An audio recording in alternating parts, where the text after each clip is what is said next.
Good evening. Thank you for joining us as we dig deeper into the Gospels together. Tonight we're going to look at Luke chapter 5 through chapter 8. I hope that you've had an opportunity this week to really dig deep into these 4 chapters to see how God wants you to live. You know, each week we've talked about questions we need to think about before we go into each chapter. The first one is, what is important about each chapter? Really what we're asking is, how does this chapter, this group of passages, how does it go together into the gospel message? What do I need to know about it? What's important as I think about the big picture of the good news of Jesus Christ? And how does this passage I'm looking at, how does it go along with that? What do I need to know so it makes sense, but I'm also able to teach it to others and talk about Jesus? Secondly, why do I need to know this information? Really what it is what is God trying to tell me? As I look through each chapter, I have to look at it as, God, what do you want me to know? And I hope that you're praying about that. I hope before you read each chapter, you stop for a minute and just pray that God will open your eyes and your ears and your heart so that you can receive His Word with joy, but you can know why it's important. And third, in this information, what do I need to apply to my life? The thing that most people miss. You know, we've got so many great scholars who can read the Bible and they can tell you word for word what it says. They can even go back into history and tell you even what it means. But so many people forget to live it. Not just doing some of the things that Jesus asked us to do because we know it's right, but letting it become who we are. How does this apply to my life? So we have a challenge. We had 2 challenges. As we read through these chapters, I ask you to do 2 things. First, to look at it from each person's point of view. As you read that passage, whether it's somebody being healed, how would that have felt? To never be able to walk and all of a sudden Jesus tells you to rise, take up your bed and walk. Or maybe you would just imagine yourself in the crowd as a Pharisee, or maybe just one of His disciples. But how would you have viewed what Jesus said and what He did? Looking at it from each person's point of view, and hopefully that will help us gain a perspective to see how we need to apply it to our lives and why this information is important. The other challenge is read it as if Jesus were talking directly to you. As you noticed in chapter 6, Jesus shared so many things in a sermon. Things that we need to know. Can you imagine if Jesus made eye contact with you and He was talking about loving your enemies? That's how I want you to view these things. That's the challenge that you have. If you kind of missed out on that, go back and read those 4 chapters again and think about it from those points of view. Our first question, who were Peter and Andrew's fishing partners? Is it Matthew and Mark, James and John, Luke and Thomas, or all of the above? We know that their partners were James and John, the sons of Zebedee. They also would become apostles. Do you remember what happened in this story? Jesus has come and He has a crowd gathered around Him, and the men were out washing the nets. But He gets into Simon Peter's boat and He pushes out just a little bit, and Jesus teaches the crowd. And all of a sudden when He was done, he looked at Peter and He said, hey, go out into the deep and throw out your nets. And Peter's like, we toiled all night and we didn't catch anything. But at your word I'll do it. Do you remember what happened? He went out to the deep, he threw out his nets, and the fish that were in the net were so many, so heavy, he couldn't get it in the boat. So he called his fishing partners, James and John, to come out as well. And they filled both boats so full that they both almost started to sink. Do you remember what Peter's reaction was? And I want you to pay attention to this because it's from his point of view. All of a sudden, he recognizes that Jesus is a man of spiritual significance, a man of God, a true man of God. And he turns back to him and says, "Depart from me, for I'm a sinner." Let me ask you a question. How do you feel when you first recognize Jesus? When you see who Jesus truly is, do you recognize the difference? Or do you just say, "Hey, Jesus, buddy, pal"? Or do you realize who He is as the Son of God, God in the flesh? We should recognize the difference because we're not an equal. We're a sinner. And we need to recognize how wonderful and powerful our Savior is. But you know what Jesus says after that? In verse 39, He says, "Don't be afraid. From now on, you will be catching men." Isn't that wonderful? Jesus took that situation where Peter has humbled himself. And He looks at him and He says, "You know what? I think I can use you. I can use you to be part of my kingdom." I need you to recognize that Jesus looks at you and sees the potential that you have. And He knows that He can use you in His kingdom if we just humble ourselves. Second question, what did the man with leprosy do when he saw Jesus? He fell on his face. He begged Jesus. He said, "Lord, if you will, you can make me clean." Or all of the above. This one's all of the above. You know, when I look at this story and I look at it from his perspective, but I try to apply it to my life, even though his leprosy was physical, his skin was dying. If I look at myself and I apply it to my life, that's my soul. My soul is dying. It's withering away to nothing because of the sin that I have in my life. But look at this man's attitude. When was the last time you had this attitude toward Jesus? Where you fell on your face and you begged Him, "Lord, if you will, you can make me clean." You know, with the sin that I have in my life, that's really the attitude I need to have anytime I choose sin over God. I need to beg Him, asking Him to make me clean. When Jesus told the paralytic to rise, what did He not do? Did He not rise and pick up his bed? Did He not follow Jesus? Did He not go home? Or did He not glorify God? We know that in this case, he didn't follow Jesus. He didn't stop what he was doing to follow Jesus. He took up his bed. He got up, he took up his bed that he was laying on, and he went home glorifying God. You know, and that's not a bad thing at all. Sometimes we think, I need to drop everything and go be a missionary, go to this great thing. This is a great example of us starting at home. Think about what his family thought from that point on.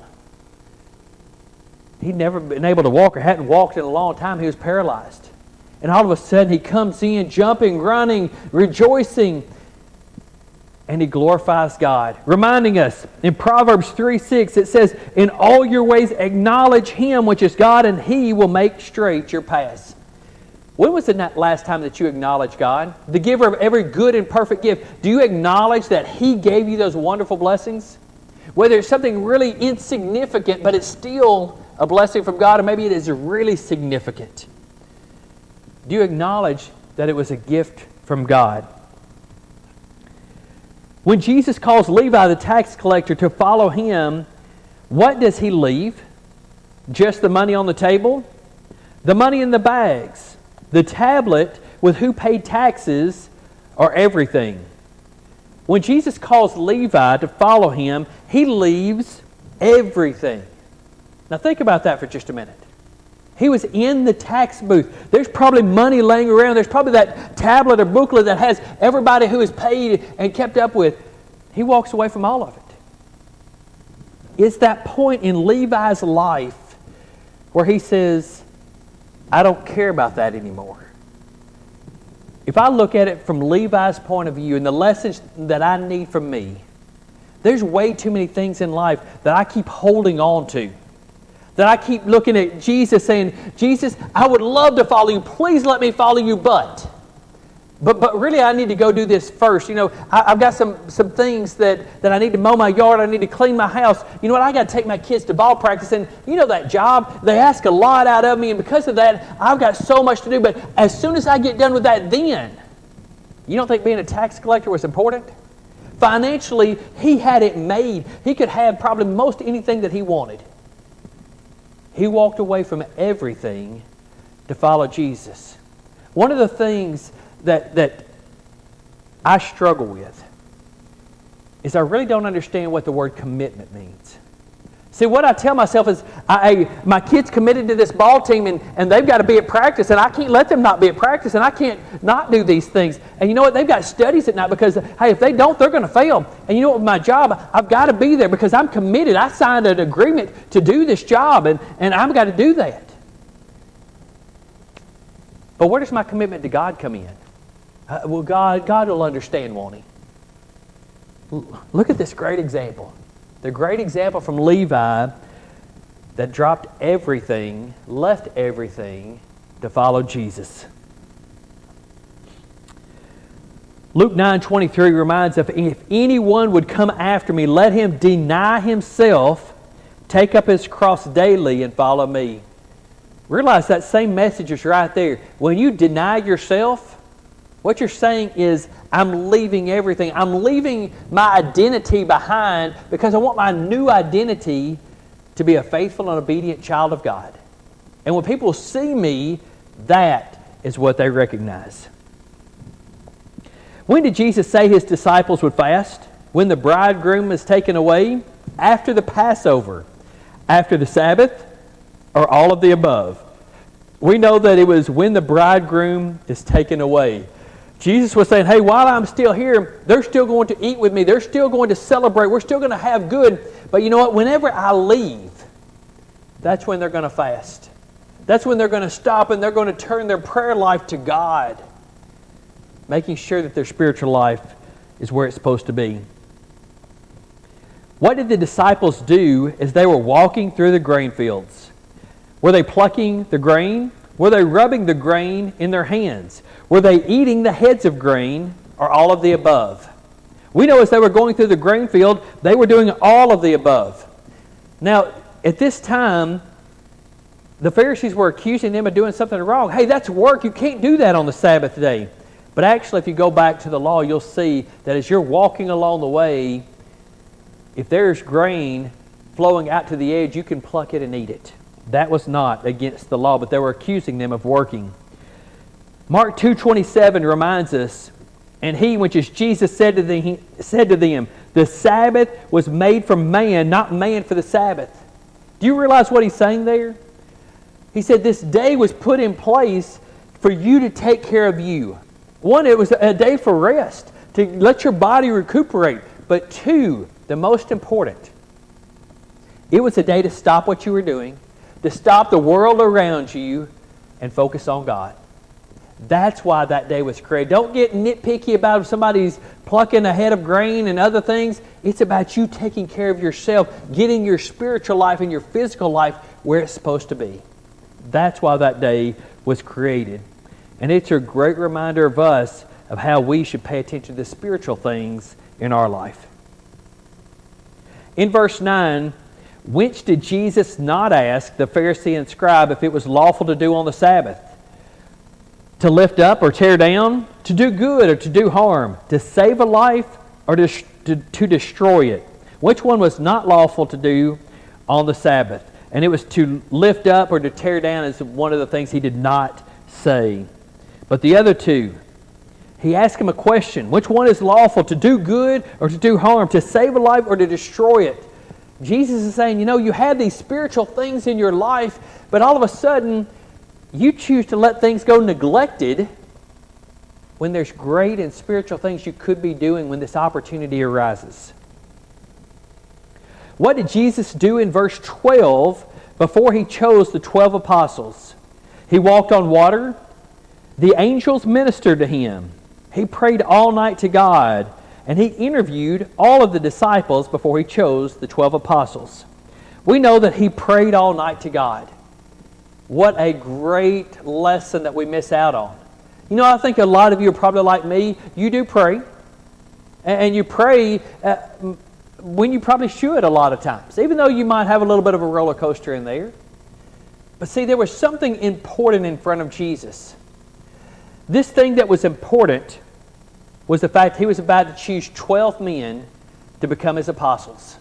You know, it's kind of like us having elders or deacons or ministers or class teachers or somebody to be a leader over this activity or event. When was the last time you prayed significantly for that? Jesus thought it was important enough to pray all night to God, reminding us we need to spend time praying for those spiritually important things. Why does Jesus say we are blessed when people hate us, exclude us, revile us, and spurn our name as evil on account of Him? So that we will understand how He feels, so that our life will be great, so that our love will be strong, or so our reward will be great in heaven. Jesus says we are blessed when these things happen because our reward will be great in heaven. Two things that we need to learn here. One, these things are going to happen if we're truly spiritually faithful. We're going to be hated by people. We're going to be excluded by people that we thought were our friends. People are going to revile us and even spur our name as evil. Where people start talking and they think of your name and they're going to think, I don't like him. I don't like her. And what does he say? He said, you're going to be blessed. And the reason that you're going to be blessed is because you recognize it's not about this life. It's not about pleasing those people. It's about going to heaven. And trying to get as many people as possible to go to heaven with you. Not compromising, saying, you know what you're doing is okay, let me just live your way. No, you only live God's way, and you're trying to convince others to do the same, so you will all get to heaven. And what a great reward that will be. Matthew 24:13 says, but the one who endures till the end will be saved. That word endures is exactly what he's talking about. Because this life, this Christian life that we've committed to, it's not easy, is it? There's hardships, difficulties that go with it. He who endures till the end will be saved. In verse 27 and 28, what does Jesus ask His disciples to do? To love your enemies, to do good to those who hate you, bless those who curse you, pray for those who abuse you, and all of the above. We know it's all of the above. This is that moment sometimes where we stop and say, you know what, he's exactly right. But when it comes to us putting this into action, that's something completely different. How tough is this command? But imagine Jesus making eye contact with you, looking directly at you, saying, to be my disciple, I need you to love your enemies, to do good to those who hate you, to bless those who curse you, pray for those who abuse you. That doesn't even make sense, does it? But where's your faith in God? If He's asked you to do it, do you believe that He will come through for you? I know He will. And how many souls will be saved because you follow what He asked you to do? What a great lesson for us. In verse 37, which of the following is not what Jesus told His disciples they must do? Which one did He not say? To pray 3 times a day? To judge not? To forgive? Or to condemn not? The one thing that Jesus did not say in verse 37 was pray 3 times a day.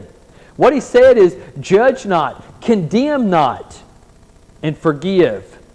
In verse 39, he makes this statement. And let's make sure we put these two things together, because he says, can a blind man lead a blind man? Will they not both fall into a pit? Do you realize what he's saying as he's using this as an example? He's saying, if you don't change, if you're not the one who is leading by example, whether it's loving your enemies, whether it's judging not people or condemning not people, but being willing to forgive, if you're not willing to be that person, why do you think anybody else is going to? See, if everybody's doing the exact same, why do you not suppose that they're all going to fall away? To be separated from God, continue to be separated from God. Because if we as Christians can't change, why would we expect anybody else to? What a great lesson. In Jesus' lesson about bearing fruit, where does the fruit come from? Your heart, your mind, your body, your soul. We know that when it comes to bearing fruit, it comes from the abundance of the heart. Matthew 6:21 says, "For where your treasure is, there your heart will be also." What do you talk about the most? When you see people around you, what do you talk about? How often do you talk about God? How often do you talk about the church, His people? How often do you talk about the things that are going on here? Or maybe when we're going to get back together and worship here again on Sunday night or Wednesday night? What about activities we could have in the future? What are our plans for the summer spiritually? For where your treasure is, there your heart will be also. And what your heart is what you bear in what you say and what you do. I hope it's something you'll take a close look at. In verse 47, who is like the man who dug deep and laid his foundation on the rock? The one who comes to Jesus? The one who hears the words of Jesus? The one who does the words of Jesus? Or all of the above? The man who dug deep and laid his foundation on the rock is all of the above. Where is your foundation? Does your spiritual life crumble a lot?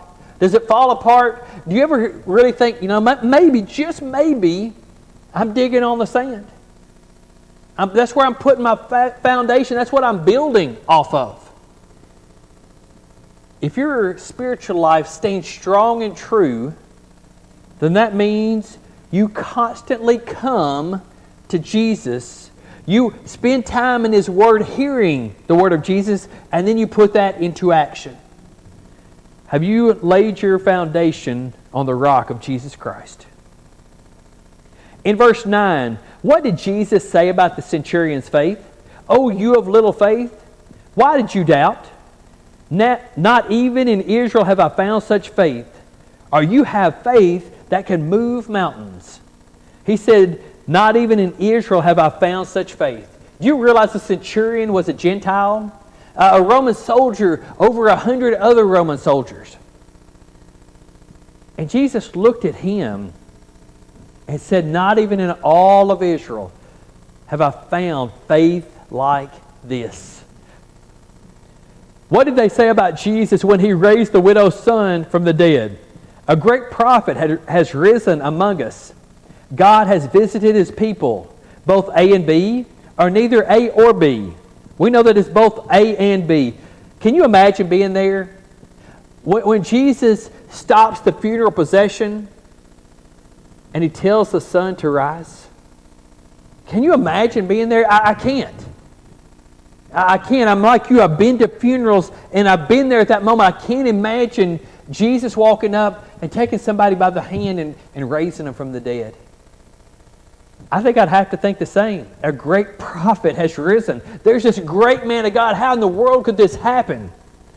And God has visited His people today with something so powerful and wonderful.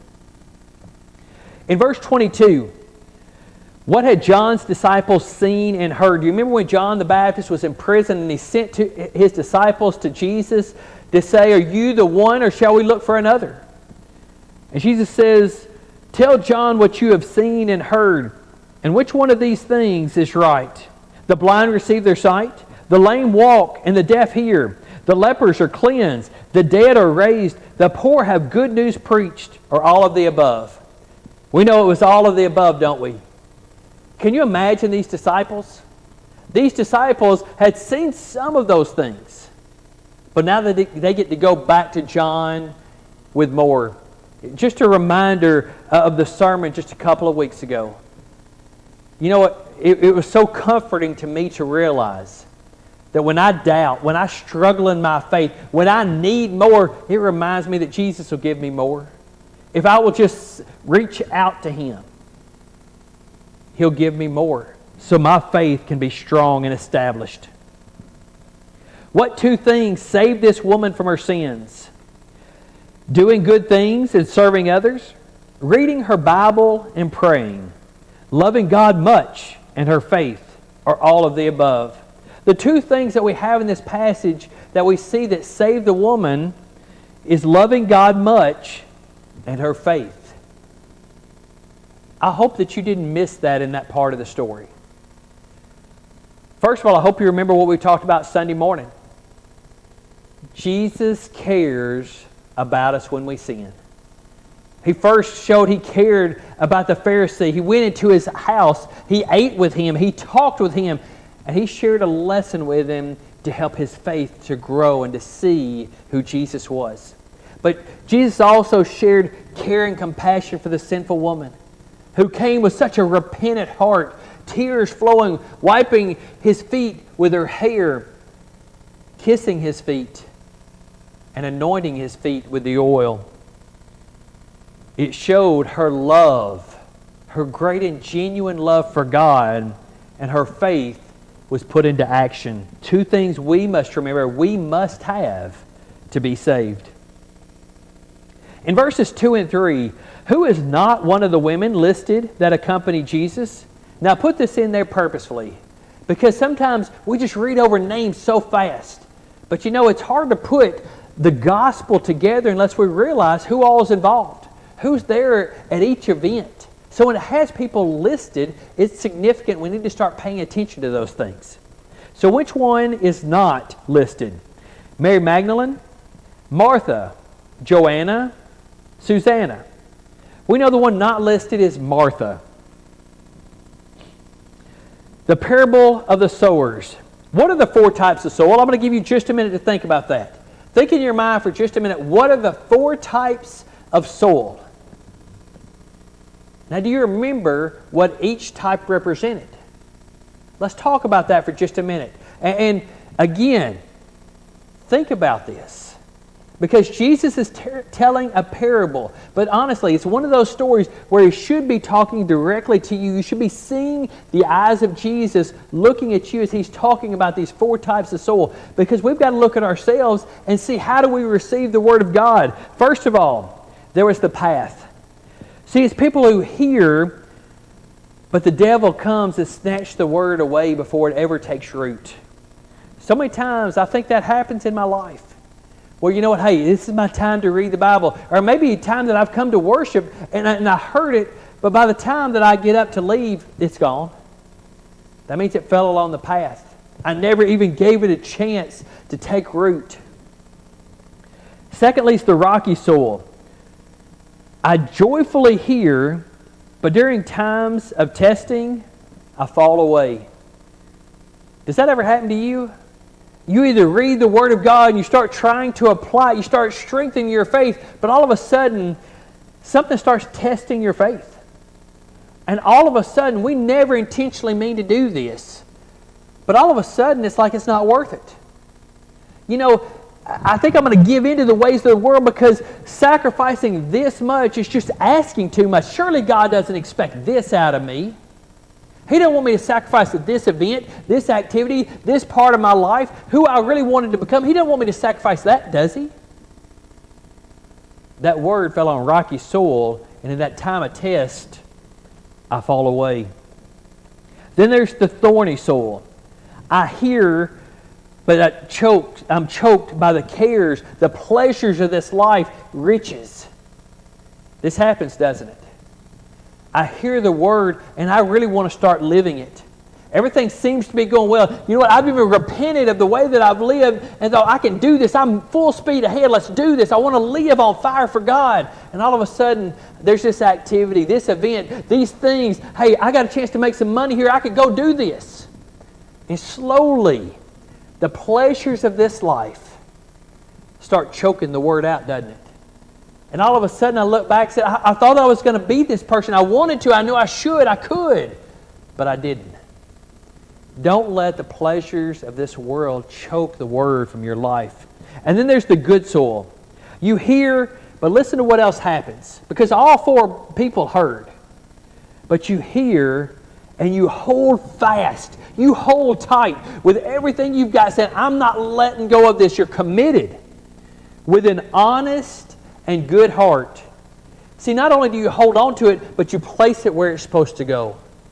In your heart, you're constantly thinking about it, meditating on it, and it bears fruit with patience. I apply it to my life, and I don't look over there for just a second and think, hey, what's happening? Did God bless me today? Did something happen? Nope, I do it with patience. I keep taking step after step after step after step, knowing that God will bless me. It may not be this moment. It may not be this week. It may be next year, but I keep going because of the faith that I have in God's Word and the promises that He has given me.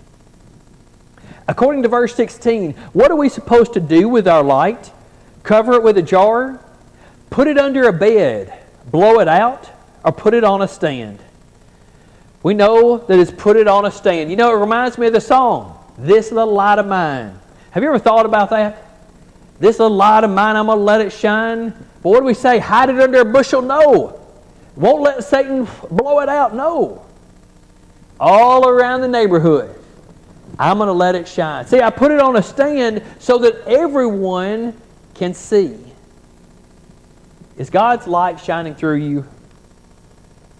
What was Jesus doing when the windstorm came down on the lake? He was asleep.